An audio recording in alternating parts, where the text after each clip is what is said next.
Welcome back. Alistair Levine joins the show today. Alistair is the CEO of Vine Hospitality. He recently took over as the CEO of this brand and is trying to completely revamp it, revitalize it, take some of his lessons working in tech companies and back of the house operations to really take this multi-brand platform to the next level. I really enjoy speaking with Alistair and just seeing some of his thought leadership around what does hospitality means? How do you run a very effective team from an operational and a cultural standpoint? We also get a chance to hear about his take on automation within the restaurant world. So this one is definitely not one to miss. I hope you enjoy.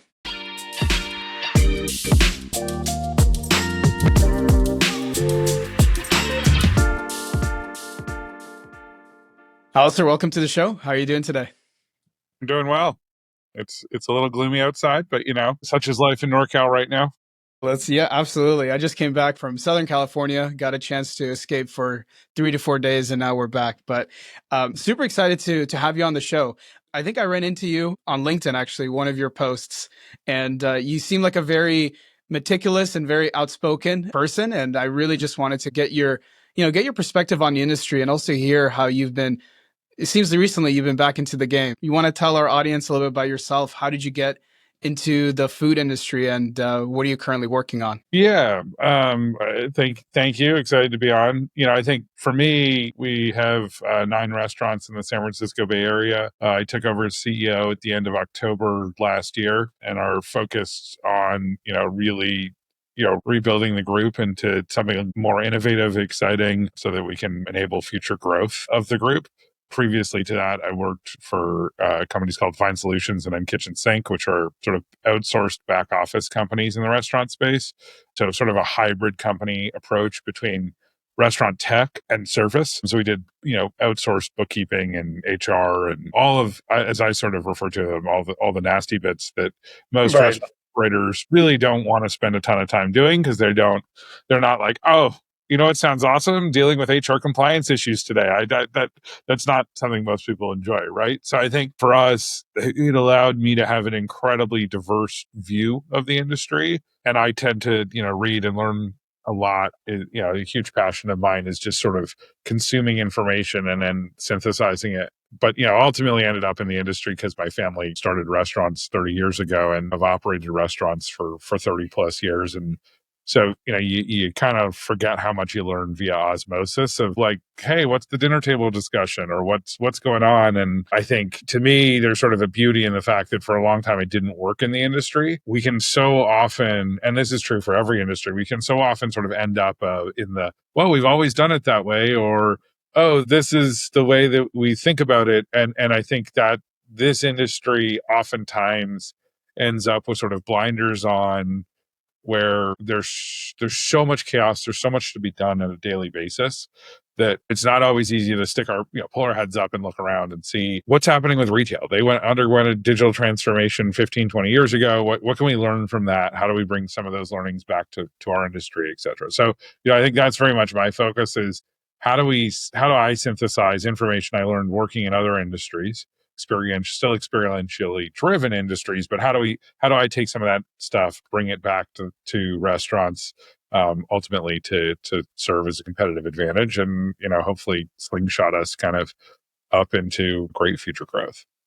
Absolutely. And I like what you said. It's that a lot of operators, and I'm not an operator myself, so I can't really empathize, but from someone that works in technology and has talked to a lot of operators up until this point, you make a very strong case that people sometimes are very heads down. It's a business that's very demanding. And oftentimes, if you're in the weeds all the time, you miss the bigger picture. And what I like to talk to about for operators like yourself that are coming back into the business with a lot of experience elsewhere, you start to bring in your background in technology, your background in operations, your background in back office management to the table. And that brings a very unique perspective to the work that you're doing and to the restaurants you run. So from going back to your career with Kitchen Sink and all the other companies you've been at, how do you think that has prepared you kind of going deeper into now taking the helm of this restaurant group? I think most people end up sort of working in, oftentimes if you're working in restaurants, you're working for 6, 8, 10 restaurant, whether they're individual restaurants or restaurant groups, whatever that might be, right? So you've gotten to see how 6 to 10 different groups operate, right? Hey, what's their sort of, je ne sais quoi that they do that no one else does? What is that? How are they differentiated, right? I think the benefit of working on the back office side is I got to see how 200 groups operated, right? And that's Interesting. it's just not not, and now I wasn't in their day-to-day operations, but I could see their financials. I could understand what were they struggling with. You start to notice trends and patterns when you're having conversations with, 2 to 300, 500 different GMs. And I obviously didn't talk to all 500 of them, but as we were having discussions internally and or as we were going through the sales process on the front end side, you end up talking to so many different people and you start to identify, hey, what are the common challenges and struggles that the industry is undergoing? And are those universal or are those, by, hey, well, all the QSRs have this type of challenge or all the casual dining units have this type of challenge. And then there are challenges that like, well, no, it doesn't matter if you are a Michelin starred fine dining restaurant or a QSR operator who's slinging burgers and fries. Like, there are those challenges that exist across the spectrum that are more of sort of an industry wide challenge, right? And so, Give me one of those. Give me one of those. What was I what was think one like, of those struggles? staffing, driving guest counts, technology in general is, I think there's a huge amount of frustration across the industry of, hey, I have all these systems, but they don't work that well with each other. They don't integrate nicely. How do I get my data? How do I get the data to the right people? Right? Like there is a myriad of cross industry challenges, right? And then there's the ones that specifically sort of affect like the segment we operate in sort of full service fine dining or, hey, casual dining or whatever the segments might be. They have some of their own nuanced challenges. And so being able to see that breadth and have conversations with many restaurant tech providers, many operators, you start to get a much more filled in view, I would say, of, okay, what does this world look like? Where are there things that are sort of structurally broken in terms of, the operating model for most restaurants hasn't substantially changed until COVID in 50, 60, 80 years, right? Like, if you're QSR, when did the drive through get invented? That was sort Like of the, 70s. right? Like, okay. And then the next major thing was like online ordering and delivery. Like the rate of innovation, at least on like the fundamental business side thing, not in terms of flavors and food and, hey, sriracha nobody had heard about 20 years ago and now you can get it at Jack in the Box or whatever, right? Like, Right, right. those types of things, but fundamentally how the restaurant is managed and run, it Mhm, changes incredibly slowly. And I think mhm. we're interestingly enough right at one of those major pivot points that COVID just sort of threw gasoline on the fire, right? So it wasn't like any of the things that we're encountering now or have encountered since COVID or during COVID weren't present prior to COVID. They just weren't, the rate of change was slowed. And COVID basically was like, nope, we're going to accelerate, right? Yeah, pivot or die. Pivot or Yeah, die, basically. exactly. Right. And so I think that's, having an incredibly broad base of understanding and seeing, no, this is a universal problem means that when you're starting to think about time allocation, resource allocation, that, hey, no one's really nailed this problem. No one's really nailed a solution for this thing. Okay, it's worth spending significant time and energy and resources, assuming that's a problem you've identified as one you want to solve. Right. And from a broad base piece that it's not like, oh, hey, there's no like normal solution that'll just solve this problem. You're going to either have to build it or you're going to have to go and figure out a way to sort of cobble something together. Absolutely. Yeah, absolutely. What was day one like? I know you've been with the restaurant group for a while. I believe you sat on the board right before you took over. What was day one like, and what was your mandate when you took over the group? I mean, it was really to save the group and turn the business around, right? It wasn't we weren't stepping into an awesome situation. Oftentimes you're not, right? When you take over as CEO, those are usually not decisions entered into lightly. So, I think it's interesting. I was at Prosperous Forum last year and was listening to the guy who was the head of Subway at the time, who I think has since retired, talk about, and he sort of specialized in restaurant turnarounds. So he'd done 3 or 4 or 5 of them throughout his career to great success. And he was talking about how the only way to do them is to do them how you want to do them. Like the worst thing you can do is you can fail, right? Yep. But that's actually the worst outcome. And the reality is if you don't do it work as hard as you possibly can, do everything you possibly can, and do it the way that you believe will be most successful, you're going to end up with regrets at the end of that. Because whether you succeed or fail, if you end up in failure, which is always a potential for anything we do as humans, if you haven't done it all your way, you're going to have a lot of regrets about, well, I could have done it this, or if I hadn't listened to this person or whatever that might have been. It was the right thing to hear at the right time, just was sort of happenstance, was right before I took over. But B, it spoke to me in a way where it's like, look, we can only be ourselves, right? It's really expensive to be non authentically yourself. And to me, turnarounds are always hard. Change is hard. Humans inherently aren't massive fans of change. They're not like, oh yeah, I can't wait for more, right? At least Yeah. most humans aren't that way, right? Absolutely. So knowing that that's hard, and knowing that we had a ton of change management to manage, understanding that hey, the best way to do this is just the way that I believe it should be done. And that doesn't mean that I won't make mistakes along the way. That doesn't mean that I won't have bad decisions. Owning those decisions with the team is incredibly important for me. But the only way we can move is forward, right? And we will undoubtedly not be perfect along the path. But as long as we're constantly moving towards a clear goal and target, we will be way more successful in that approach than if we worry about what might this look like, or who might second guess this thing, or any of those other pieces, right? Are fundamentally going to be simply a distraction to, hey, how do we actually move forward? And I think for us, the key focus was, how do we build a foundation that allows us to ultimately enable future growth, right? If we're going to go in and clean and fix something, we may as well clean and fix it in a way that it's extraordinarily resilient.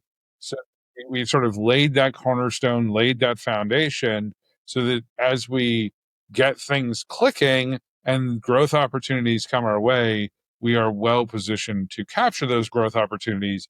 That's why I sort of think about it as a slingshot, right? You go down and then you kind of rocket back up. Absolutely. Yeah. I think that's very much the way we look at it. And it all starts with getting aligned, getting culture clear, getting people to understand, okay, why are we making changes? What are we making the changes for? Where do we want to end up? What does this look like? And where do we go from here?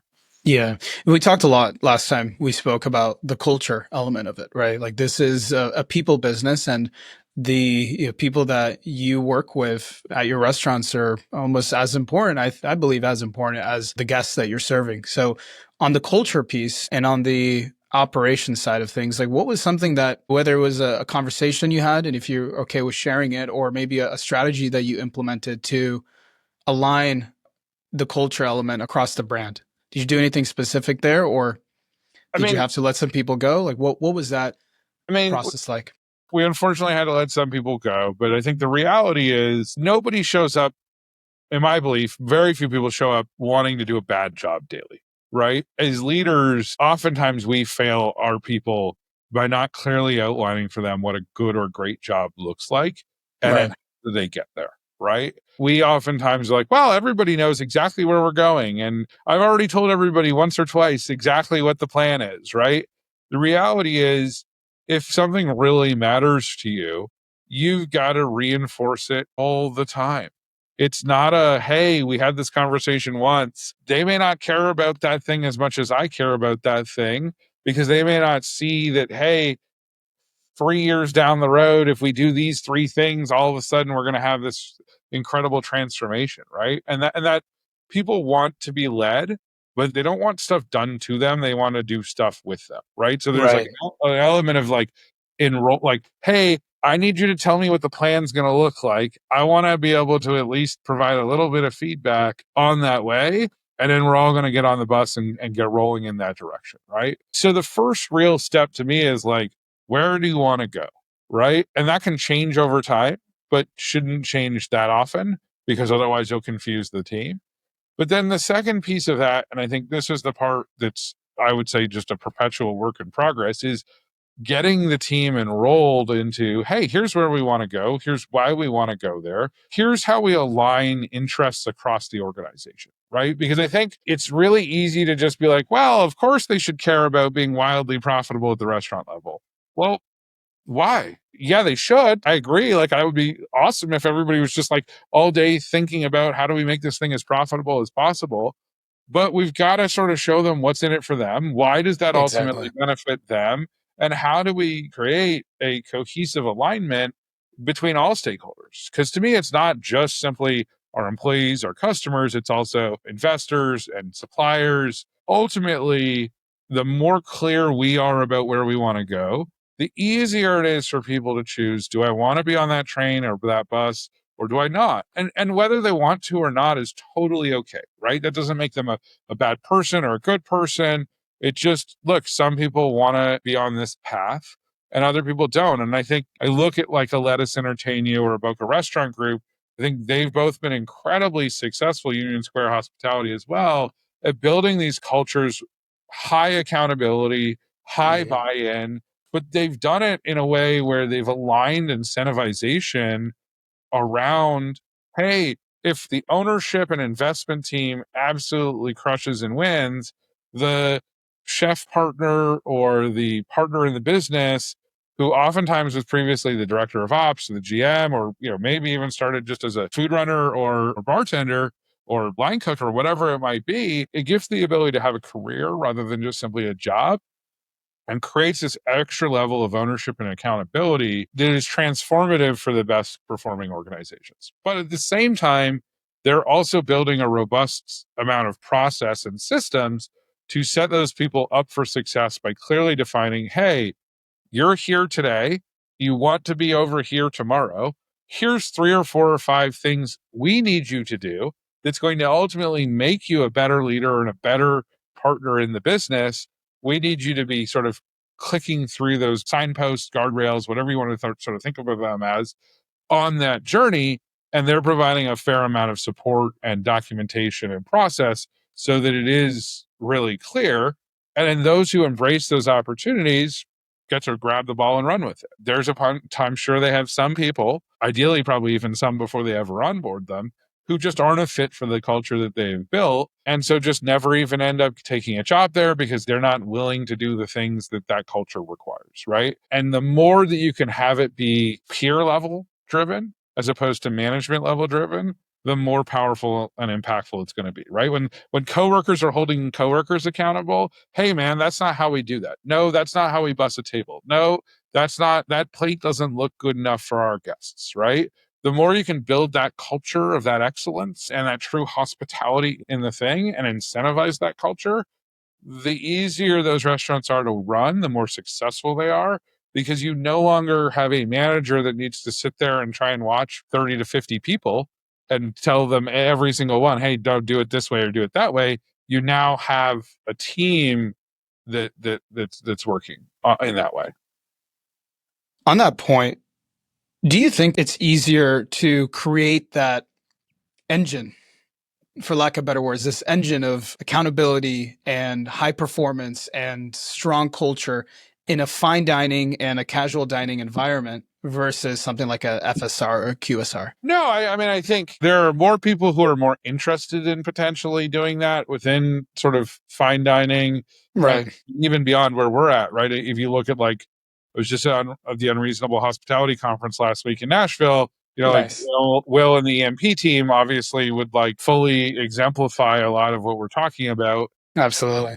right? And obviously they're gonna have mostly nothing but high performers on their team because that's sort of the expectation, and the expectation's been set from the jump. But I don't think they accidentally ended up there. That took a lot of work and a lot of effort. And when they took over that property, it was just simply a brasserie. There was a breakfast, lunch, dinner spot, and they built it into, the number one restaurant in the world, right? That took a ton of energy and effort, and building the right team, selecting the right team, developing the right team. But I also look at the opposite end of the spectrum. You look at like what Chick-fil-A and In-N-Out have built. incredibly successful teams that really care on a deep level about hospitality, service, and a culture of excellence. I don't think that their operating results are an accident. That the fact that they are No, pace that's setter true. in terms of their financial results. But I think the problem with a lot of this stuff is it's incredibly hard to measure an ROI, to measure we're spending this money on this thing. How is it driving our bottom line? Like it's very hard to measure.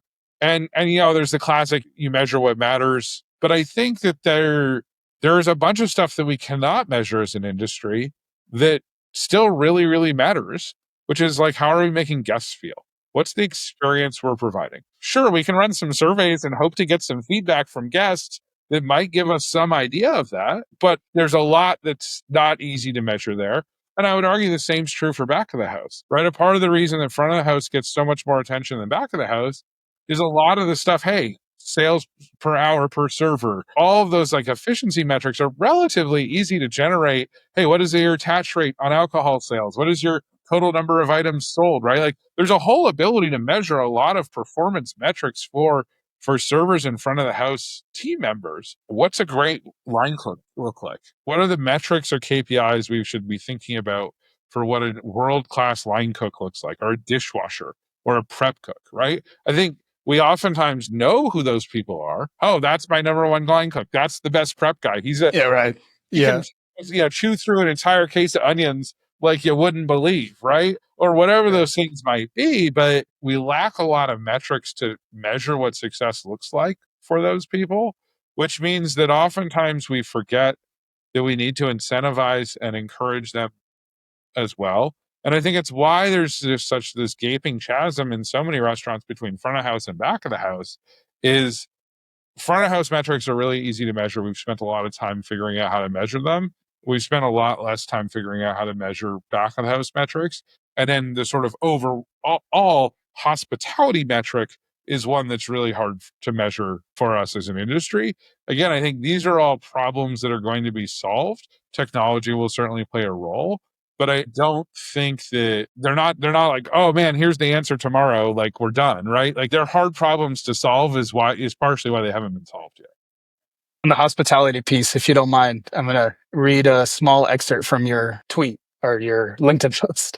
Hospitality is about humanity. People's favorite restaurants very rarely are the ones that serve the absolute best food. They bias far more towards the experience that they are creating for the guests, including the service vibe and the recognition of what the guest wants and needs. And then you say, so many technology solutions take away from the hospitality via humanity that we can provide when implemented poorly. QR code ordering is a huge one that so many dislike strongly, but a small portion of the guests actually enjoy more. So when we're talking about humanity and hospitality, the front of the house side of things, seems like from this, you're a little bit more skeptical on the way that technology can be embedded to make the guest experience better. Is that a fair assessment? You want to extend on that a little bit I more? wouldn't say that's totally fair. I think technology has a huge role to play in delivering exceptional hospitality. I think the way that it currently exists in the marketplace is poor and oftentimes wildly overlooked, right?